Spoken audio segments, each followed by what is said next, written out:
우리 오늘 본문을 같이 읽어보겠습니다. 오늘 본문은 이사야 38장 1절에서 6절까지의 말씀입니다. 그때 히스기야가 병들어 죽게 되니 아모스의 아들 선지자 이사야가 나아가 그에게 이르되 여호와께서 이같이 말씀하시기를 너는 내 집에 유언하라 내가 죽고 살지 못하리라 하셨나이다 하니 히스기야가 얼굴을 벽으로 향하고 여호와께 기도하여 이르되 여호와여 구하오니 내가 주 앞에서 진실과 전심으로 행하여 주의 목전에서 선하게 행한 것을 기억하옵소서 하고 히스기야가 심히 통곡하니 이에 여호와의 말씀이 이사야에게 임하여 이르시되 너는 가서 히스기야에게 이르기를 내 조상 다윗의 하나님 여호와께서 이같이 말씀하시기를 내가 내 기도를 들었고 내 눈물을 보았노라 내가 내 수안에 15년을 더하고 너와 이 성을 아수르 왕의 손에서 건져내겠고 내가 또 이 성을 보호하리라. 아멘. 지난주부터 우리는 다시 영상 예배로 전환되었습니다. 사실 같은 설교를 한다고 하더라도 여러분의 얼굴을 보면서 하는 게 훨씬 더 편하고 좋은데 이렇게 카메라만 보면서 설교를 하려니 답답하기도 하고 재미도 없고 그렇습니다. 여러분은 어떤가 모르겠습니다. 집에서 예배한다는 건 어떤 느낌인가요? 이 영상에 좀 여러분 목소리를 댓글로 달아주십시오. 여러분 목소리가 듣고 싶습니다. 지난주부터는 다시 학교도 전면적인 온라인 수업 방식으로 변경되었다고 들었습니다. 고3 학생들만 제외한다니까 우리 중등부의 경우에는 해당 사항이 없네요. 다시 답답하기도 하고 이게 언제 끝날까 하는 스트레스도 쌓일 것 같습니다.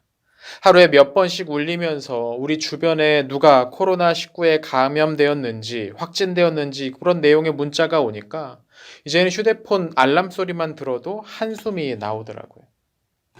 하지만 여러분, 지금 우리가 느끼는 답답함은 정말로 병에 걸려서 하루에 1시간도 편안하게 잘 수 없는 사람들의 그 고통에 비하면 아무것도 아닙니다. 실제로 병에 걸렸다가 나은 사람들의 이야기를 들어보면 너무 고통스러워서 숨 쉬는 것도 힘들었다고 하더라고요. 또 병에 걸려 돌아가신 분들만 우리나라에서 300명이 넘고 또 외국까지 다 합치면 80만 명이나 세상을 떠났다고 합니다. 이건 우리가 우습게 볼 수 있는 병이 아니라는 겁니다.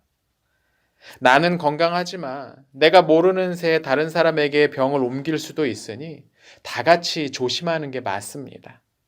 나는 병에 걸려도 큰 증상이 없을 거야. 그렇게 생각할지도 모르겠지만 나를 만난 다른 사람은 건강이 크게 나빠질 수도 있다는 걸 기억해야겠죠. 특히 예수님을 믿는 사람이라면 더더욱 내 생각만 할 게 아니라 답답하고 심심한 내 기분만 생각할 게 아니라 다른 사람에게 더 큰 피해를 주지 않도록 노력해야 될 겁니다. 하지만 여러분, 그렇게 집에서 영상으로 예배에 참여한다고 하더라도 날마다 큐티하는 건 잊지 않았으면 좋겠습니다. 하나님께서 성경 말씀으로 여러분을 지켜주실 겁니다. 오늘 큐티 본문을 보면 공교롭게도 아주 큰 병에 걸린 사람의 이야기가 나옵니다. 히스기야죠. 히스기야는 아시리아라는 아주 강한 나라로부터 유다 왕국을 지켜낸 영웅이었어요. 나라를 발전시키기 위해서 부지런히 애쓰고 노력했던 왕이었죠. 근데 그런 그가 너무 오랫동안 큰 스트레스를 받아서 그런지 갑자기 큰 병에 걸려버렸습니다. 오늘 본문 1절을 보니까 그 병은 보통 병이 아니라 죽을 수도 있는 심각한 병이었다고 합니다. 이사야 선지자는 그런 왕을 병문안하러 갔던 것 같습니다. 하나님은 이사야에게 히스기야의 생명이 얼마 남지 않았다는 걸 먼저 말씀해 주시죠. 아마 병문안을 가던 이사야의 마음도 많이 무거웠을 겁니다. 병문안을 마칠 무렵 이사야는 하나님께서 해주신 말씀을 전합니다. 이제 남은 시간이 얼마 안 남았으니 서둘러서 뒷일을 준비하십시오. 유언도 남기고 앞으로 이 나라를 어떻게 운영해야 될지 신하들을 불러서 이야기하십시오. 이런 얘기들을 했겠죠. 이사야가 돌아가고 나서 혼자 남은 히스기야는 큰 충격을 받고 기도하기 시작했습니다. 하나님, 저 좀 불쌍히 여겨주세요. 이 큰 병으로 곧 죽게 된다는 말씀을 들었습니다. 하나님, 저 좀 살려주세요. 하나님 사랑하면서 하나님 말씀에 순종했던 저를 지켜주세요. 구해주세요. 아마 간절히 기도했던 것 같습니다. 오늘 성경을 보니까 그렇게 기도하면서 크게 울었다고 합니다. 감정이 격해졌던 거죠. 그때 놀라운 일이 일어납니다. 조금 전에 왕궁을 떠났던 이사야가 헐레벌떡 다시 왕궁으로 뛰어 들어왔습니다. 이사야 선지자는 서둘러 히스기야 왕을 찾으러 왔습니다. 그리고 하나님이 방금 새로운 말씀을 주셨다면서 큰 소리로 외칩니다.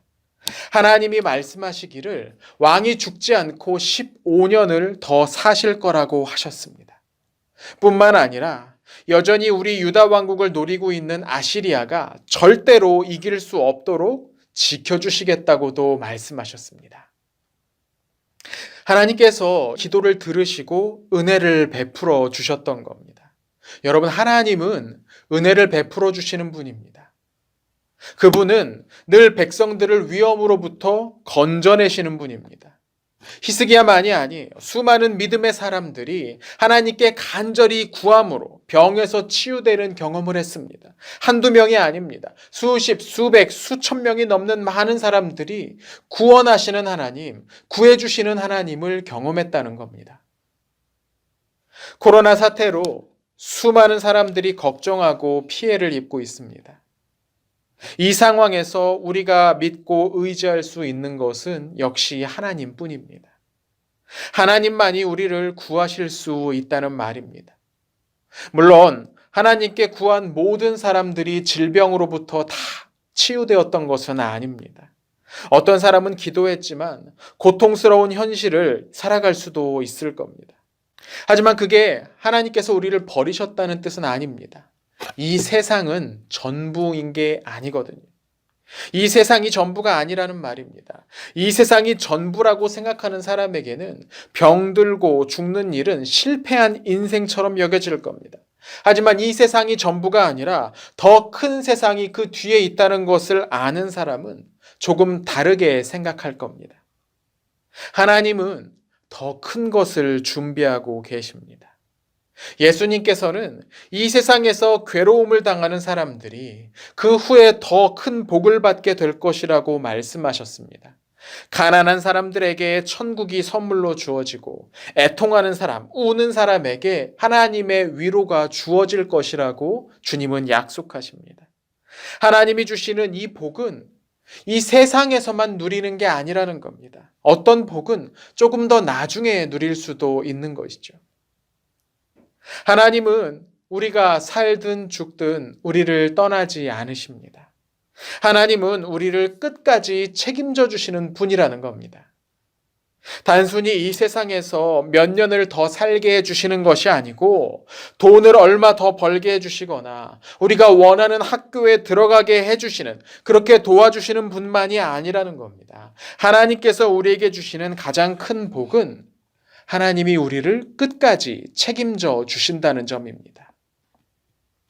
하나님은 약속하신 대로 히스기야를 큰 병에서 구원해 주셨습니다. 히스기야는 완전히 회복되었죠. 15년을 더 살았던 것 같습니다. 그뿐 아니라 유다 왕국을 괴롭히던 아시리아는 다시는 이 지역에 쳐들어오지 못했습니다. 얼마 후에 그 나라가 완전히 망해버렸거든요. 하지만 하나님은 단지 히스기야를 병에서부터 또 아시리아로부터만 구해주신 게 아닙니다. 하나님은 히스기야에게 이 세상과는 전혀 다른 놀라운 영원한 복의 나라를 선물해 주셨습니다. 히스기야는 그 나라에서 왕으로 살 수 있게 된 겁니다. 그런데 여러분, 하나님께서 히스기야에게 주셨던 이 복은 히스기야만 받을 수 있는 게 아닙니다. 성경을 보면 하나님께서 그 복을 우리 모두에게 주셨다고 말합니다. 요한계시록의 한 구절을 같이 읽어보려고 해요. 요한계시록은 신약성경의 마지막 책인데 예수님의 제자였던 요한 사도가 부활하신 예수님을 만나서 들은 이야기를 적은 책입니다. 여기에 예수님을 믿는 우리들에게 앞으로 어떤 일들이 일어날지가 써있죠. 그 요한계시록의 마지막 장인 22장 5절을 같이 한번 읽어보겠습니다. 화면에 나오는 말씀을 따라서 같이 한번 읽어볼게요. 다시 밤이 없겠고 등불과 햇빛이 쓸데가 없으니 이는 주 하나님이 그들에게 비추심이라. 그들이 세세토록 왕노릇하리로다. 아멘. 여러분, 여기 나오는 이 마지막 구절에 집중해 볼까요? 그들이 세세토록 왕노릇하리로다. 여기서 그들이란 하나님을 믿는 사람들을 말해요. 하나님을 믿는 사람들이 왕처럼 살게 될 것이라고 예수님께서 약속해 주셨다는 겁니다. 하나님이 그렇게 만들어 주실 거래요. 하나님이 우리를 위기에서 구원해 주셔서 왕으로 살게 해 주실 거라는 말씀입니다. 지금 우리를 괴롭히고 있는 전염병도 우리를 향한 하나님의 이 사랑으로부터 우리를 끊을 수 없습니다. 하나님은 우리를 이 어려움으로부터 구원해 주실 겁니다. 또 그분을 믿는 사람들은 이 세상에서뿐만 아니라 영원한 세상에서, 영원한 그 나라에서 왕처럼 살 수 있게 될 겁니다. 히스기야를 구원해 주신 하나님께서 우리도 구원해 주실 것입니다. 힘든 시기지만 우리 하나님을 믿으면서 함께 버텨봤으면 좋겠습니다. 이럴 때일수록 우리에게 중요한 게 있습니다. 사람과 사람 사이는 조금 멀리 떨어져야 되지만 하나님과 우리 사이는 더 가까워져야 된다는 겁니다. 일주일에 한 번 예배 시간에 참여하고 설교를 듣는 것만으로는 부족합니다. 그렇게 해서는 안 됩니다. 매일매일 하나님을 가까이 해야 됩니다. 큐티가 참 중요한 이유가 여기 있죠. 우리를 살리시는 하나님의 말씀을 날마다 읽어야 되는 겁니다. 날마다 들어야 되는 겁니다. 이번 한 주 우리를 살리시는 하나님을 이 말씀을 통해 더 생생하게 경험해 봤으면 좋겠습니다. 말씀을 읽을 때 하나님께서 여러분에게 귓가에 들리는 그 말씀, 그 목소리가 들리는 그런 놀라운 일들이 이번 한 주 여러분에게 일어났으면 좋겠습니다. 목사님도 여러분을 위해 기도하겠습니다. 함께 기도합시다.